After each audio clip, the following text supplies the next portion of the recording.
Hello viewers, আসসালামু আলাইকুম। সবাই কেমন আছেন? আশা করছি ভালো আছেন। আমিও আল্লাহর রহমতে এখন একটু ভালো আছি। তো আজকে অনেক দিন আগের ভিডিওগুলোই যে বলেছিলাম আপনাদের সাথে শেয়ার করব, তো সেগুলোই শেয়ার করতেছি। তো আজকে একটা ভিডিও নিয়ে এসেছি, এটা হচ্ছে ডিম পিঠা।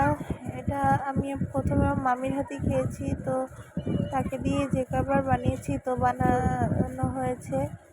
তো এটা ছিল রোজার সময়ের ভিডিও। তো রোজায় আমি বাড়িতে গেছি, আমার বাবার বাড়িতে, তখন থেকে মামি আসছিল। তো মামিকে বলছিলাম যে মামি এই পিঠাটা বানিয়ে দিন। পিঠাটা খেতে খুব মজা হয়। আমি যেহেতু খাই না, ডিম দেয়, তার জন্য আমার ডিমটা একদমই পছন্দ না। তো আমার ছেলে পছন্দ করে, ছেলের বাবাও পছন্দ করে, তো তার জন্যই মূলত বানানো, যে সকালবেলা বাসায় যাব, তার জন্য নিয়ে যাব, সে আসে না। তো তার জন্য এখানে প্রস্তুতি গ্রহণ করতেছে মামি সব